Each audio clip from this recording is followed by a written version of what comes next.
시작을 할까요? 예. 11시부터인데 일단 저는 소개받은 박재현이라고 합니다. 신대승 네트워크에서 일을 하고 있고요. 신대승 네트워크라고 하면 신이 새로울 신자, 대승은 대승불교. 그래서 이 시대에 대승불교를 새롭게 재구성해서 실천해보자라고 하는 불자들의 공동체고요. 크게 한 4가지를 좀 지향하고 있습니다. 첫 번째는 불교 윤리에 기반해서 우리 사회를 좀 정의롭고 평화롭게 이런 존재들이 상생할 수 있는 그런 불교를 추구하고 있고요. 두 번째는 기후위기, 오늘 환경 관련된 강의인데 기후위기에 의해서 되게 좀 우리 삶들이 팍팍해졌지 않습니까? 그게 이제 인간의 책임이라고 얘기를 하는데 인간 중심적인 사회에서 발생하는 것이 아닌가. 그리고 부처님께서도 일찍이 모든 중생의 고통을 해결하고 중생들의 안락과 행복을 위해서 불교를 청해하고 하시잖아요. 근데 이 중생의 개념에는 인간만을 존재하는 게 아니라 존재하는 모든 생명들을 포함하는 거다. 그렇다고 한다면 이제 이 기후위기 시대에 인간적 사고를 좀 뛰어넘어서 모든 존재가 함께 상생할 수 있는 불교. 그래서 녹색불교를 지향하고 있고, 세 번째는 불교가 믿음의 종이긴 하지만 저희는 지금 우리가 살아있는 지금 여기에서 정토를 구현하는 게 필요하겠다. 그래서 내세의 극락보다는 지금 여기에서 그래서 현세 정토를 좀 지향을 하고, 마지막으로는 저희는 이 보살불교, 그래서 이 불교 주체가 보살이지 않습니까? 스님들과 제가자의 부처님이라는 가르침을 이 자리에서 실천해 나가는 주인공으로서의 보살, 그리고 이타임에 실천한 주체로서의 보살, 그래서 보살 불교를 지향하는 단체입니다. 그런 단체에서 이 시대에 맞는 대승불교를 하고자 하는 불자들의 공동체, 거기서 일하고 있는 박재현이라고 하고요. 오늘 주제는 지금 나눠드리고 있는 자료와 같이 불교의 도시화는, 그리고 이제 저희가 쭉 해오고 있는 무기에 나는 스타, 이를 어떻게 실천할 것인가라는 주제를 한번 1시간 동안 시간을 가져보려고 하고요. 그래서 첫 번째 질문은 이겁니다. 부처님께서는 왜 도시화 나눔을 강조하셨을까요? 이 질문으로 시작하는 이유가, 그럼 불교는 무엇인가에 대한 고민으로부터 출발하는 것 같은 맥락인데요. 잠깐 앞에 얘기했듯이 불교는 이구동락의 종교이다. 고로부터 출발합니다. 사상의 출발점도 보잖아요. 세상은 고통이다. 이 고통의 원인을 파악해서 그로부터 벗어나는 것, 그 길을 제시하고 함께 실천해 나가는 것이 불교이고, 부처님께서 그 종교를 창시하시고 2600년 지난 지금에서도 그 가르침을 중요하고 실천하고 하는 거고요. 근데 우리 사회는 어떠한가? 사실 한국 사회에 지금 되게 공동체가 미래 사람이에요. 부산만 잠깐 보시면 이제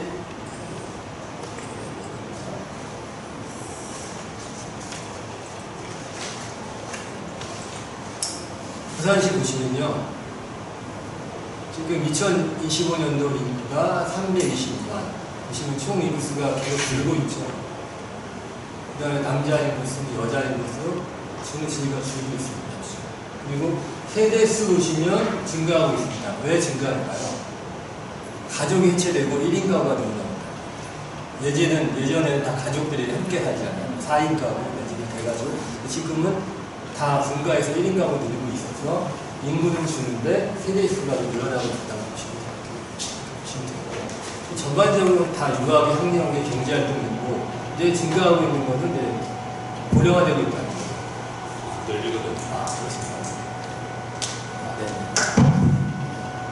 보시면 유학의 학력이 경제활동이고 다 줄고 있지만 유일하게 노령이 증가합니다. 즉, 지금 부산에 보게 되면 인구 절벽 상황이 닥칩니다. 그래서 인구는 줄고 반면에 젊은 친구들은 다 대도시로 나가고 고령화되고 있는 삶을 전환되고 있다. 라고 보여지고, 이러한 것들이 사회를 건강하게 하기보다는 침체하게 하고 쇠퇴하게 하고 그런 거거든요. 지금 그런 상황이다 라고 보여지고, 이게 이제 전반적으로 부산에만 그렇지 않고 전국적으로 그렇다는 거예요. 그러한 것들이 현실적으로 사회를 건강하게 하고 있지 못하다. 그래서 말씀드렸듯이 한국 사회는 이 공동체는 이기사항이다 이런 말씀을 드릴 수 있고요. 그리고 좀 아까 말씀드렸듯이 기후위기 심각합니다. 그래서 사실 물질 소비 줄이고 지속 가능한 생태사를 나가야 하는데 어떻게 바뀌어야 될 것인가? 그리고 그러한 사회를 만들어 나가기 위해서 우리는 어떤 역할을 해야 할까라고 하는 이제 질문을 먼저 드리는 거고요. 그래서 어떤 우리가 불교하게 되면 어떤 단어나 이미지가 떠오를까요? 그래서 뭐 가장 먼저 무소유, 자비, 어느 분은 청기, 비유, 고신, 안 이런 단어들이 많이 제시되고 있습니다. 그래서 특히 오늘 우리가 일상생활에서 지금 한국 사회를 좀 더 조화롭게 살아가기 위한 공동체를 만들어 가기 위해서 실천해 볼 수 있는 주제로 무엇일까 고민해 보다가 이 보시와 나눔이라는 주제를 좀 끄집어냈습니다. 그리고 이 보시와 나눔이라고 하는 게 불자에게는 되게 중요한 실천 도구입니다. 똑바로 하는 게 첫 번째이고, 부처님께서 이제 지내 당시에 이렇게 말씀을 하시거든요. 보시직의 생천이 불자들의 실천 도목이라고. 그래서 보시라고 죄를 지키면 승산을 태어난다고 하셨습니다. 근데 이게 단순하게 복만이 지으면 내세에 건강에 날 것이다, 아니면 좋은 것을 환상할 수 있다, 이런 취지만을 얘기하는 것인가 라고 했을 때 그런 의미를 넘어서 있다. 그래서 불자들이 이를 실천하게 되면 단순하게 좋은 것에 태어나는 것이 아니라 불교가 지향하는 열방, 해탈에 되어 나아갈 수 있다 라고 말씀해 주시는 거고, 그런 수행체계를 제시하는 것입니다. 그래서 부처님께서는 단순한 시주가 아닌 탐욕을 줄이고 자비심을 키우는 그런 실천으로서 자비와 비움의 행위, 그것이 꼭 보시이다. 이런 보시를 강조를 통해서 나의 것이라고 하는 집착을 내려놓고 이 마음을 확장해서 공동체와 연결되는 생활 수행, 일상 속에서 수행하는 의미로서 좀 제시해 주는 거고요. 그래서 보시 없는 자는 도둑하고 보시하는 자는 천상에서 침물로 옵니다. 그래서 보시하게 되면 우리가 사는 이 사회가 공동체들이 건강해진다는 말씀하시고 본인도 행복해진다라고 얘기할 수 있습니다. 그래서 보시를 좀 한 줄을 요약하면 불교 수행의 가장 기초이고 기본이고 우리 공동체를 행복하게 하는 첫 걸음이라고 할 수 있습니다. 그리고 이제 두 번째는 무소유와 보시입니다. 그래서 불교의 의미가 무소유인데 무소유를 실천할 수 있을까라고 하는 이런 의문점이 많습니다. 무소유에 대해 살펴보면서 보시가 하는 의미를 함께 나눠보도록 하겠습니다. 그러니까 보시는 주는 건 나누는 것을 의미하는데, 그러니까 나눔이라고 하는 것은 단순히 물질적 재산을 넘어서 마음의 여유, 친절, 시간, 지혜, 즉 물질적인 것, 정신적인 것, 그리고 내가 갖고 있는 재능, 이런 모든 것들을 이유가 조건 없이 나누는 태도입니다. 여기서 중요한 조건이 없다는 거죠. 그래서 불교에서는 이제 보시가 곧 자기 자신을 벗어나는 연습이기도 하고 모든 생명, 존재들과 함께 살아가는 가장 아름다운 행위로 여기지 않습니다. 그래서 이런 맥락에서 이제 자연스럽게 무술 개념과 같이 비교해서 불교의 보시를 좀 살펴볼 수가 있습니다. 근데 불교의 보시하고 무술 나누는 핵심 가르침은 이겁니다. 집착을 버리고 조건 없는 나눔, 즉 보시를 실천함으로써 내 마음의 통을 얻는 것입니다. 그럼 보시란 자신의 것을 아낌없이 베푸는 행위라고 할 수 있는데 여기 뭐가 있을까요? 제보시, 법보시, 그 다음에 우회시 등이 있습니다. 좀 이따 다시 한번 설명해 드릴 거고요. 여기서 가장 중요한 것들이 주는 자나 받는 자나 행위 자체에 대해서 집착 없이 베푸는 무주상 보시죠. 저희가 항상 얘기할 때 무주상 보시라고 말씀 많이 들으셨을 겁니다. 이때 이제 상대와 관계없이 조건이 없어야 되는 겁니다. 베푸는 자기의 실천에 따라서 우연 대비라고 표현해도 됩니다. 근데 이 무술이란 무엇인가? 아무것도 갖지 않는다. 이거 불가능한 거잖아요. 이미 이 옷도 있고 집도 있고 직업도 있고 안 가질 수 없는 겁니다. 아무것도 갖지 않는 것이 아니라 내가 소유하고 있는 것에 대한 집착을 내려놓는 태도, 이 갖고 있는 것이 항상 내 것이 아니라 2년 따라 왔다가 2년 따라 흘러간다라고 하는 그런 태도를 갖는 것이 무술이라고 할 수 있고요. 그래서 억정 스님께서는 무소유라고 하는 것이 궁핍함이 아니다, 가난이 아니다. 오히려 마음의 자유와 평온을 이끈다고 하면서 적개가 미니멀리즘을 추구하는 것, 그런 것이 오히려 더 행복을 갖게끔 한다라고 하는 것을 강조하셨고요. 특히 이제 무소유에 대해서 억정 스님께서는 소유에 대한 집착을 내려놓는 마음가짐을 강조했습니다. 얽히지 않은 마음, 얽매이지 않은 마음이고요. 그래서 나눔을 물질의 크기에서만 생각하곤 하는데 실제 나눔이라고 하는 것은 물질의 크고 작음의 문제가 아니라 내가 얼마만큼 내려놓을 수 있는가, 기울 수 있는가에 시작하는 것이다. 그래서 무소유는 가난이 아니고 선택과 자유의 철학이라고 하셨습니다. 무소유란 아무것도 갖지 않는 것이 아니라 불필요한 것을 갖지 않는 것, 그리고 내게 주어진 것을 소중히 여기고 가졌더라도 거기에 집착하지 않는 것이다 라고 말씀하셨습니다. 일단 무소유형 실천 방법이 어떤 것이 있을까 한번 간단하게 살펴보겠습니다. 갖지 않는 게 아니라 집착하지 않는 게 일상생활 속에서 가장 큰 전제는 수용시적한 삶이다. 즉 물질적 소비나 소유를 확대해 나가는 것이 아니라 내가 필요한 만큼만 좀 가지고 살아가는 것. 그리고 필요한 것은 각각의 사람마다 다릅니다. 그것은 자기의 조건과 환경에 맞게끔 찾아야 하는 것, 그게 제가 아는 이제 중도적 삶이라고 얘기할 수 있고요. 그런 삶을 추구하는 것이 제 전제이면, 첫 번째는 이제 필요한 만큼만 소유하는 것. 지나치게 많이 가지면 불편하잖아요. 근데 미국에서 그런 얘기를 합니다. 1년 연봉이 어느 때 가장 행복한가? 그래서 7천만 원에서 8천만 원이 그 정도의 1년의 연봉이면은 삶이 가장 행복하다고 얘기해요. 수억대 연봉을 갖는다고 해서 행복을 보장한다고 얘기하지 않죠. 또 너무 적게 가져도 불행하잖아요. 그래서 작게 갖는 게 능사가 아니고 많이 갖는 게 능사가 아니다. 자기한테 다 필요한 만큼 갖는 것이, 그게 바로 무소유를 실천하는 방법입니다. 보시면 되고요. 두 번째는 집착을 좀 내려놨으면 좋겠다. 가장 중요한 불교에 가서 상을 버리라고, 내 것이라고 하는 것을 좀 벗어나는 노력을, 이게 가장 중요한데, 그러려면 좀 이게 꼭 필요한지를 다시 한번 하게 되는 것이 될 것 같아요. 이게 필요해. 그러면 일시적으로 내가 소유해야 되는 거고, 근데 필요하지 않은 것을 막 가지려고 해요. 그렇게 되면 이제 사실 집착하게 되거든요. 집착하면서 오는 이제 고통들을 좀 아실 테니까. 그리고 세 번째는 이제 보시하나는 가진 것을 이웃과 나누는 실천. 이것이 이제 소유의 분별을 벗어나고 집착을 내려놓는 하나의 지름길이다라고 말씀드리겠습니다. 그리고 공사사역과 첫째, 마지막으로 마음새. 지금 알아차림 일상에서 영상 얘기를 하시잖아요. 알아차림 하는 거거든요. 내가 순간적으로 가다가 저걸 갖고 싶다는 마음이 생길 수가 있습니다. 그때 어떤 마음인가 한번 참 멈추고 생각해 보는 거. 그게 마음 쓰이거든요. 그럴 때, 이게 불필요한 욕망으로부터 일어나는 마음이면 이거 잠깐 멈추고 적응되는 겁니다. 그리고 가는 게 가시면 되거든요. 그게 마음 쓰이는 게 어려운 것이 아니다. 이러한 것들이 일상에서 할 수 있는 것들이 아닌가 말씀드리고요. 무소유와 보시와의 관계도 그렇습니다. 말씀드렸듯이 무소유라고 하는 것은 하나의 마음 태도를 얘기하는 거고, 보시는 내가 삶 속에서 실천하는 행의 실천을 한다고 보시면 될 것 같고요. 그래서 이 보시라고 하는 것은 이 무소유의 마음을 바탕으로 해서 자신이 가진 것을 아낌없이 나누는 행위이다. 그래서 무소유를 실천함으로써 소유에 대한 집착이 사라지게 되면 자연스럽게 배출과 나눔의 행위, 보시가 가능해집니다. 그래서 보시라고 하는 것은 결론적으로 무소유의 상태에서 우러나오는 흥분을 표현해서 이 무소유의 상태라고 하는 것은 집착하지 않는 것, 내 거라고 하는 것을 놓는 상태를 얘기하는 거고요.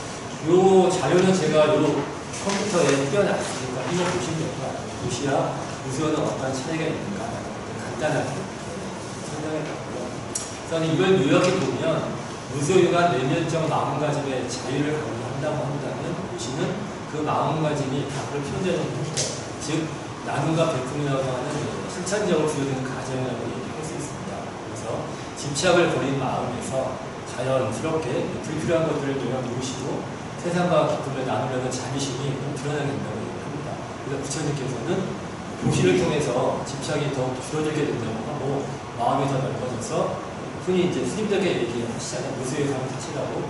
그것이 곧 삶을 버리고 우리 삶 자체가 해탈로 날아가는 지름길이라고 얘기하시는 것 같습니다.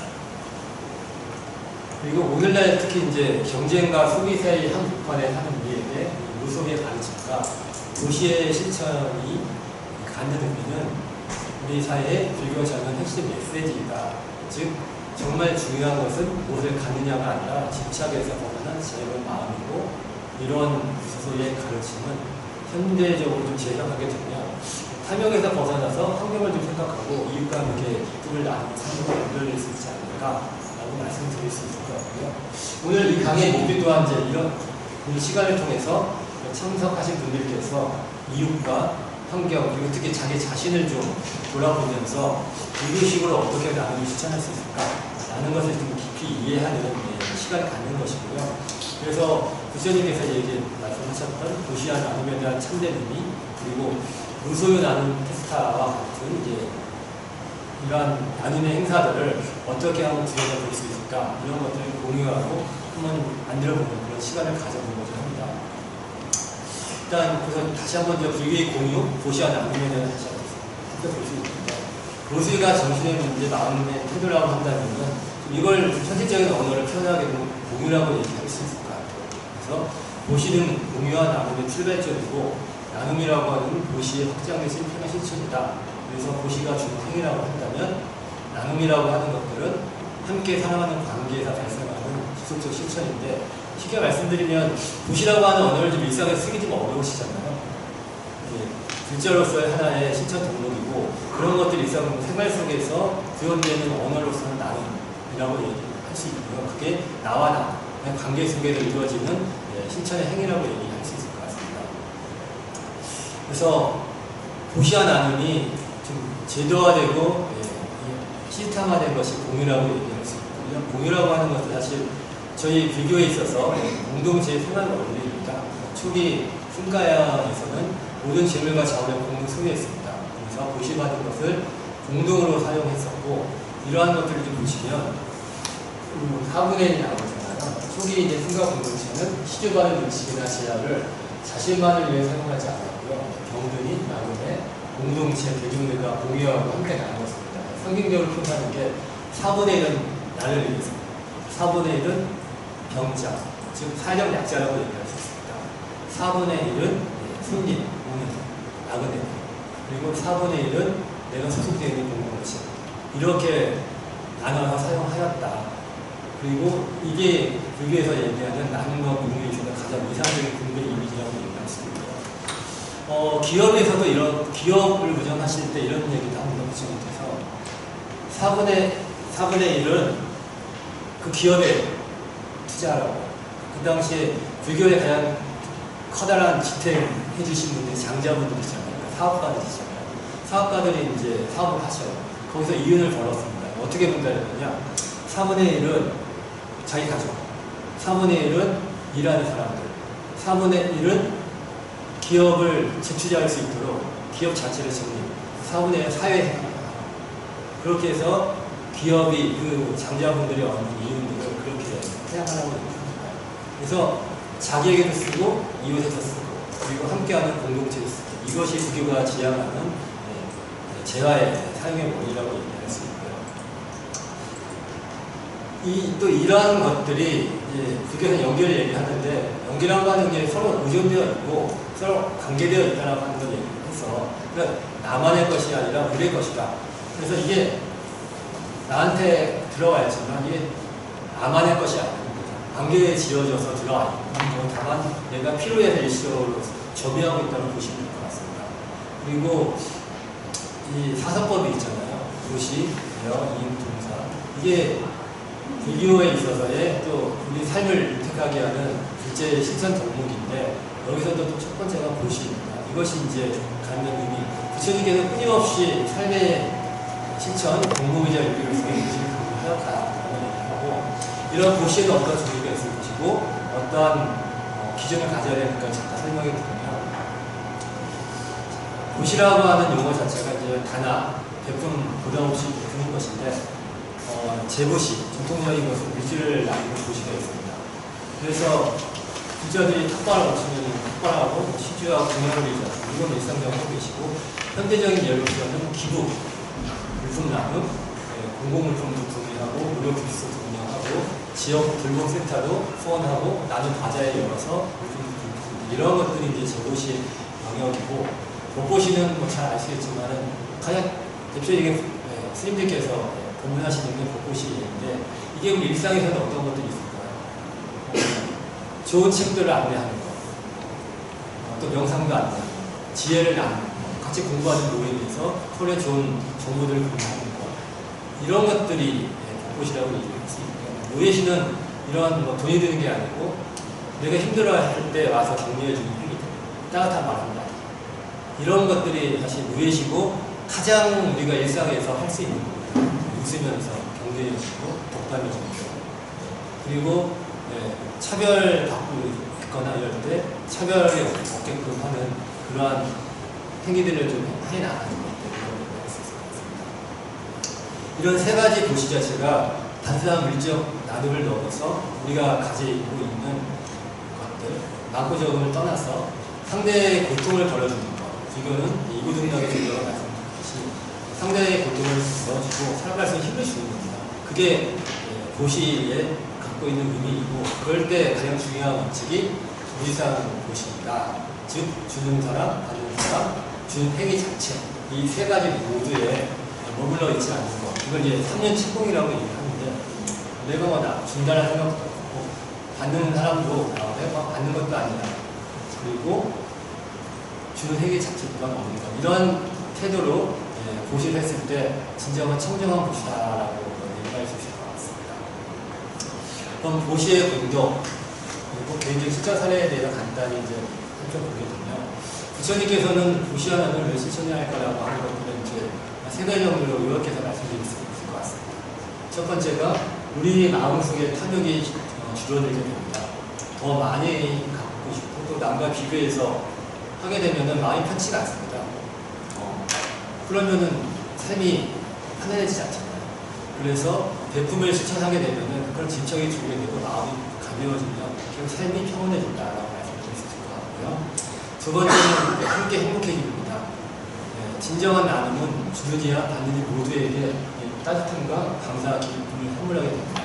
그러면은 상대방이 행복하면 나도 행복하고 나와 나도 행복하면 우리가 사는 이 사회 자체가 좀 더 따뜻해지고 건강해지지 않을까 싶고요. 세 번째는 공덕의 축적인데 이 선한 나눔과 배품이라고 하는 것은 우리 인생에서 좋은 파동을 불러일으키거든요. 그래서 좀 미래의 행복이나 평화, 더 나은 삶에 연결되어집니다. 그래서 나눔이라고 하는 것은 결코 이타적 행위일 뿐만 아니라 이기적 행위이기도 합니다. 자리 이타적 행위이고요. 부처님께서 이런 이제 말씀을 하시는데 네 가지 삶이 있습니다. 자기도 이롭지 않고 타인도 이롭지 않은 삶이 있다. 그리고 자기는 이롭게 하고 타인을 이롭게 하지 않는 삶이 있다. 세 번째는 자기는 이롭지 않고 타인을 이롭게 하는 삶이 있다. 네 번째는 자기는 이롭고 타인도 이롭게 하는 삶이 있다. 가장 수승한 삶은 자리 이타적 삶이고 그 다음 삶을 볼까요? 자기를 이롭게 하고 타인을 이롭게 하지 않는 삶. 그 다음에 세 번째가 자기는 이롭지 않은데 타인을 이롭게 하는 삶. 이런 얘기를 합니다. 그래서 자기를 이롭게 한다라고 하는 것, 그 타인을 이롭지 않게 한다는 것은 이기적인 삶을 살려고 하는 것이 아니라 자기를 희생하면서 자기를 괴롭히면서 타인을 도울 수가 없다는 그런 말씀을 하시는 것 같아요. 그래서 자기를 정말 이롭게 하려고 하면 타인을 이롭게 할 수밖에 없지 않습니까? 그런 삶을 말씀하시는 거고 그런 삶의 가장 도모를 제시하고 있는 게 고시라고 얘기할 수 있습니다. 그럼 일상적으로 어떤 부시적인 실천을 할 수 있을까라는 하면 주위의 이웃 가족 동료에게 따뜻한 말한다는 겁니다.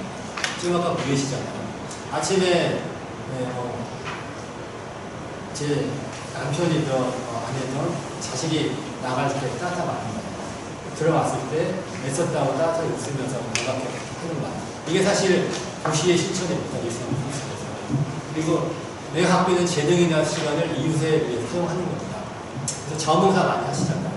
그런 것들을 얘기하는 거고 또 내가 갖고 있는 물건 중에서 지금 불필요합니다. 그런 흔연하게 나오는 행위들 이런 행위들이 이제 재고시 얘기하는 거고 지역사회 행사에 자원보다 조금 말씀드렸듯이 이러한 것들이 우리 일상에서 얼마든지 할 수 있는 도시적인 행위다.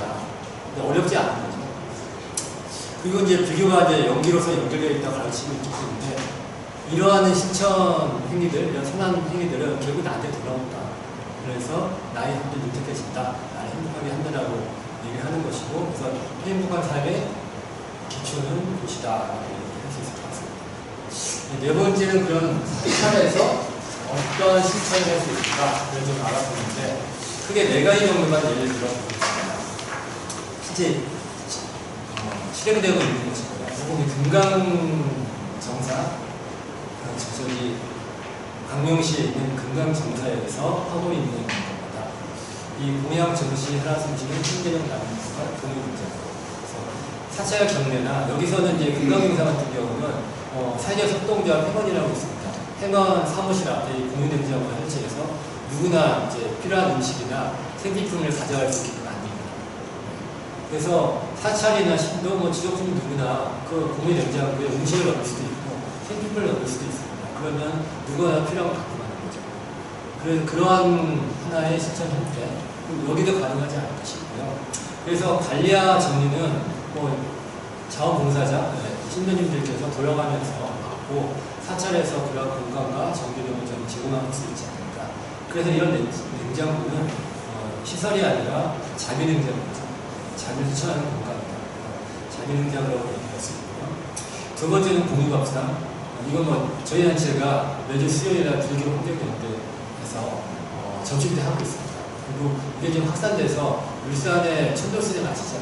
네. 거기서도 좀 하고 있는 걸로 알고 있고, 또 확산돼서 상물상, 남영주시에서도 이렇게 확장되고 있는데, 다른 게 아니라 사찰이나 아니면 프로다 아니면 또 내가 있는 사무 공간 내에서 일정한 시간, 매주 일에 그래서 수요 밥상, 화요 밥상, 점심 때 이 밥상을 여는 건데 누구나 필요한 음식을 한 가지씩 갖고 와서 함께 나누는 거예요. 그래서 거기 누구나 와서 같이 함께 나누는 거죠. 그래서 어떤 분은 된장국, 어떤 분은 김치국수, 어떤 분은 진미채 이런 갖고 와서 함께 나누는 거고, 이럴 때 지역의 주민들이나 청년 어르신들이 볼 수 있거든요. 그래서 함께 먹는다는 걸 식구라고 얘기하잖아요. 그리고 그런 걸 통해서 불교 갖고 있는 이런 의미를 나눌 수도 있고요.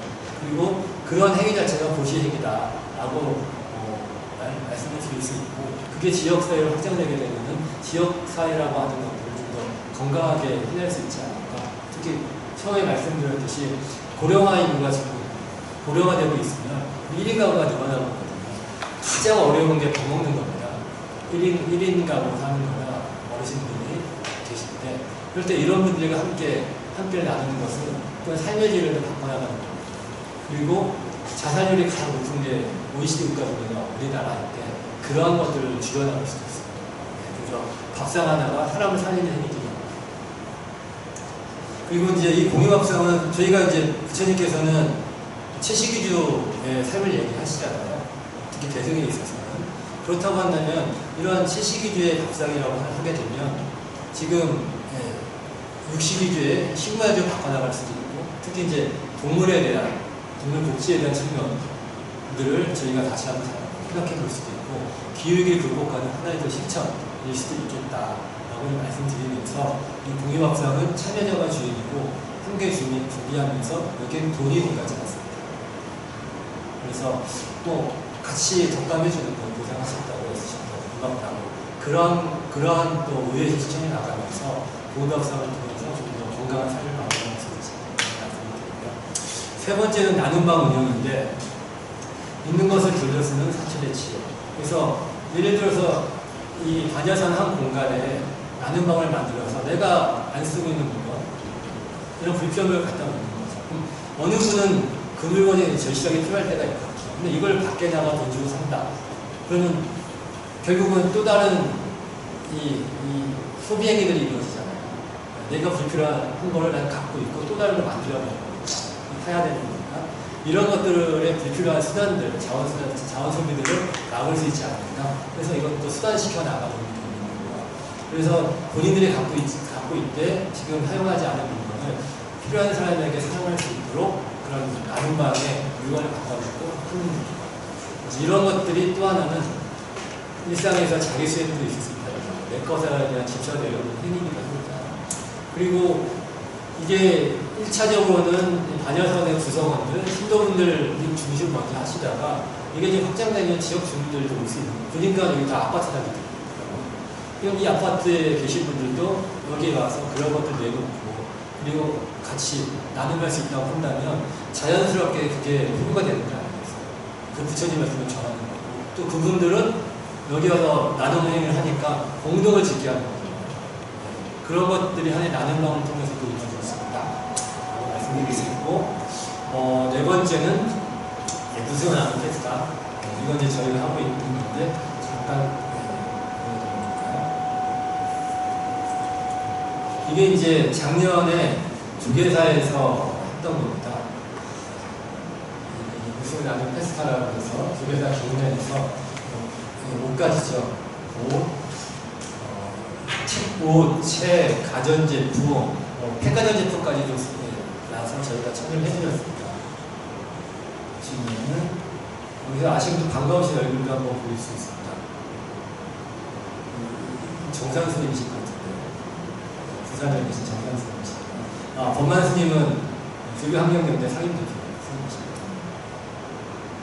조계사 내에서 이런 것도 있어요. 강아지 사료 또 나누면서 이분이 강아지를 키우시거든요.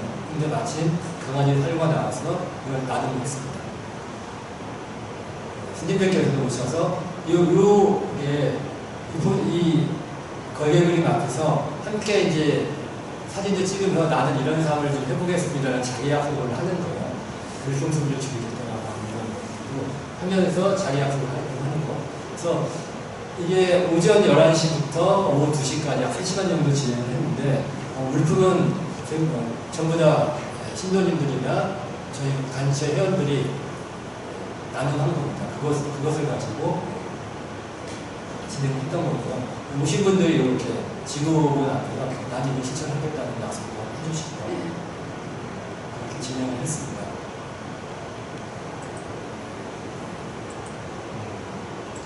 그래서 무슨 나눔 테스트라는 게 어려운 게 아닌데 사실 간단하게 설명드리면 문화패라고 하는 것이 이제 사용하지 않은 물건을 모아서 필요한 분들한테 조건 없이 나누는 겁니다. 그래서 이제 바자회나 중고월에 다른 게 교환하는 게 아니거든요. 내가 하나 내놓으면 내가 하나 가져가서 그리고 이건 얼마야 이런 가격이 없고 교환이 아닙니다. 그냥 필요한 사람이 가져가라고 내놓는 그래서 무지성 도시라고 얘기하는 거죠. 그리고 또 하나는 환경적 의미도 있습니다. 이게 내가 갖고 있는 것들이 필요한 대로 흘러가기 때문에 순환되는 거잖아요. 자원이 순환되는 거고 재사용되는 거고 이런 의미 속에서 지금 기후위기 시대에 중요한 생태적 실천이 될 수 있다라고 말씀드릴 수 있고요. 그래서 이 문화패는 있는 것과 없는 것이 있는데 없는 게 좋은 거예요. 그리고 여기는 주인과 손님이 없습니다. 내가 내놨다고 해서 내가 주인이고 가정은 단 손님이 아니라 누구나 주인입니다. 그리고 뭐 대표나 미개도 없고 보수나 대가도 없고 자기 성적 나 이렇게 많이 내놨어 이러한 성적도 없고 쓰레기도 없습니다. 왜냐하면 여기 이 공간에는 일회용품이나 비닐을 사용하지 않습니다. 환경적으로 그리고 비교 경쟁하지도 않고요. 일회용품도 없습니다. 있는 것은 양보하는 마음 모두가 축제 모멘트이고 모두가 한마음 한가족이라고 하는 공동체이시거든요. 여기 하다 보면은 즐거워집니다. 내가 백품에서 오는 행복감들을 그런 어둠이 있는 것이고요. 그리고 자연 친화적이고 그리고 함께하는 놀이도 있고 그리고 가장 중요한 것들은 자발성. 내가 스스로 내놓는 자발성들이 있습니다. 그래서 다시 말씀드리면 이곳은 주는 사람의 성취가 받는 사람의 필요가 직접 만나서 눈치도 보지 않고 대가도 없이 이루어지는 진정한 나눔 실천의 공간이자 축제의 나날이다라고 얘기할 수 있습니다. 그리고 물품만 있는 게 아니라 시작은 물품만 할 수 있어요. 그게 가장 이제 쉬우니까. 그런데 난 음식을 잘 만들어. 그래서 전해를 붙여서 나눌 수 있고요. 아니면 내가 김장김치 해볼 수도 있잖아요. 그 시점이 김장되면 그걸 나눌 수도 있고. 그냥 내가 잘하고 있는 재능들이 있어요. 그러면 말이지. 그런 재능들을 또 내가 일주일에 2시간을 사용할 수 있게끔 할 테니까 신청하세요 라고 내 재능을 사용하게끔 할 수도 있습니다. 그래서 그러한 공간으로서의 문화표 공간이 이루어질 수 있습니다. 그래서 이 자료들은 한번 자료 보시고요. 그래서 저희는 이제 무슨 아는 회사를 거저의 장터라고 얘기합니다. 거저. 예전에 공짜라고 얘기하는 거저. 아니 장터라고 얘기합니다. 그래서 풀어놓는 가게라고 얘기합니다. 한번 보셨으면 좋겠고요. 이제 이 문화표가 주는 가장 큰 감동은 아무런 대가나 조건, 교환 없이 이루어진다는 점에서 필요한 것들을 누구든 갖고 갈 수 있다는 것, 부담 없이, 미안 없이, 그게 주는 감동이고요. 또 여기서 나눔이라고 하는 것을 남는 것, 그래서 청소하는 게 아닙니다. 사실 나한테 소중하지만 불필요한 거거든요. 지금 사용하지 않는 것을 나누는 것이 거의 뭐 내가 불필요한데 지금 다 해줬어. 버려야 될 것들을 나누는 게 아닙니다. 그래서 이 물건 더 이상 내게 필요하지 않아요. 필요한 분이 쓴다면 그게 더 크게 중요하고 누가 주는 물건이라도 제게 뭐 필요한 것이 있어서 감사하다는 건 주고 이런 건 마무리겠습니다. 그리고 말씀드렸고 특히 이제 이 문화패는 탐욕과 낭비를 줄이고 이제 재사용을 장려함으로써 수영경제 기관이라고 말씀드렸잖아요. 그래서 오늘 이제 환경 강의이고 문화패는 도시 시설이다. 지금 우리 사회가 처해 있는 기후위기 극복하는 중요한 방편이다라고 얘기할 수 있을 것 같습니다. 그러니까 위에 네 가지 사례 화려하지 않습니다.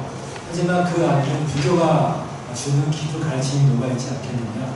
작은 음식 하나에도 나는 공양 정신, 그리고 물건을 비우고 돌려쓰는 무서운 실천, 이런 것들이 지금 일상에서의 실천이고 정법이고 또 지금 각자 도생하는 삶, 1인 가구가 일어나는 것도 말씀드렸습니다. 그런 것들을 취하면서 더불어 살아갈 수 있는 공동체 행동의 실천이라는 걸 얘기할 수 있을 것 같습니다. 그럼 이제 우리한테 문제는 질문을 돌려보아야 할 시간인데 우리 사찰에서는 어떤 나눔이 가능할까? 이런 이제 질문을 좀 드려야 될 것 같아요. 근데 대부분의 분들이 반응을 해요. 사찰이 작아서 시간도 없고 인원이 부족해서요. 저희는 이 신도에도 없고 등등 이런 이유를 들면서 못한다고 어렵다고 얘기하시는 분들이 많습니다. 근데 실제 그럴까?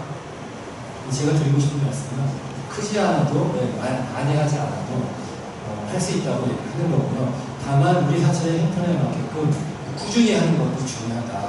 그래서 설명드리면 우리 사찰의 공간과 자원 그거 충분합니다. 매주 법회 하시게 되면 통교에 있는 법당의 한 기둥이나 대중공양에 남은 박상항상 요즘 사찰에 써있는 물건 이런 것들을 나누는 거죠. 이게 나눔 출발점이고 아니면 오늘 법회 때 각각이 하나씩 갖고 오셔서 문 앞에 나누시는 거예요. 그것도 하나의 시작일 수 있다라고 말씀드리고요. 두 번째는 신도 중심에서 지역 연결을 확장해야 된다. 처음에는 이제 저희끼리 먼저 해보는 거예요. 그리고 이게 가능하다고 하면은 지역 주민대에서 확장해 나가면 아까 말씀드렸듯이 이것이 자연스럽게 정법이 되는 거고 그분들한테 선한 행위를 건선 행위가 되고 공동지키하는 행위다 라고 얘기할 수 있고 이것을 저희는 중생무시라고 얘기할 수 있습니다. 그래서 사찰의 예불 행위를 여는 것 매우 중요하지 않겠는가 이런 것도 있어요. 무슨 동 어르신이면 겨울 용품 나누고 1인 가구 대상 반찬 나누고 아이들과 함께하는 책 나누고 이런 것도 가능하고요. 이런 게 도시사업이 아니고 자연스럽게 내가 아는 일상생활 수행이라고 생각하시면 할 수 있지 않을까. 그래서 새벽 종소리로 하루를 열었다고 하면 이제 나눔으로 강의를 여는 중심지가 아니야 한동안이 되었으면 좋겠습니다. 세 번째는 지속가능한 작업 모델을 생각합니다. 그래서 일회성 행사를 하게 되면 지치거든요. 행사하다가 지치기 때문에 중요한 건 지속성입니다. 그래서 작은 것부터 꾸준히 할 수 있도록 하는 게 관건이다. 그래서 매달 한 번씩 우리 법회 때 물건 나눔 장터 해보자. 매주 화요일 날은 같이 함께 밥 먹는 거 해보자. 절기마다 지역 주민 초청해서 함께 지역 나눔 회사를 해보자. 이런 것들로 해서 우리가 할 수 있는 역량에 맞는 것들을 좀 차근차근 해나가는 게 어떨까라는 생각이 들고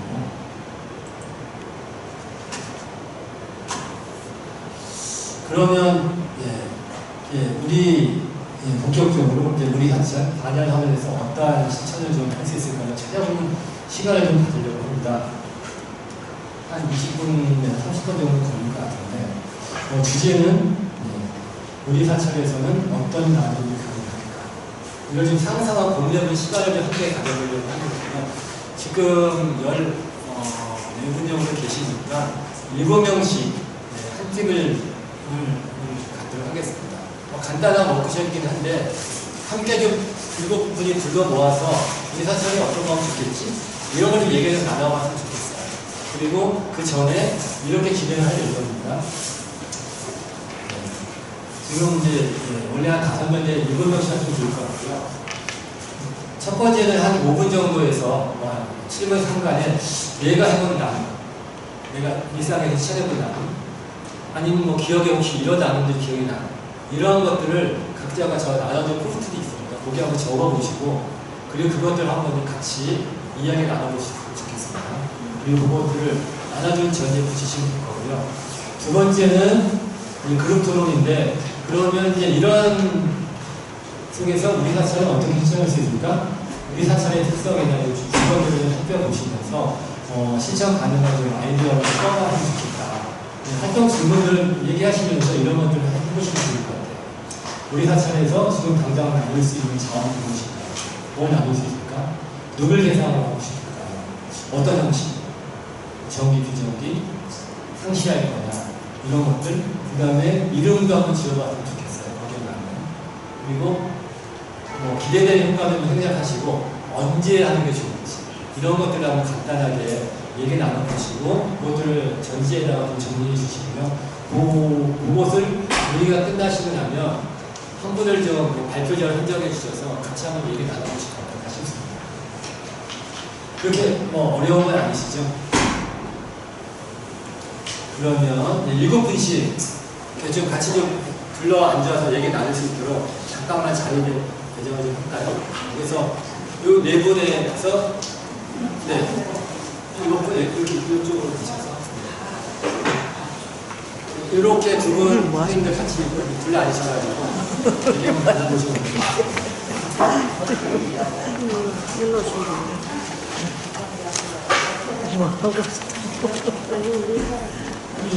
네네네.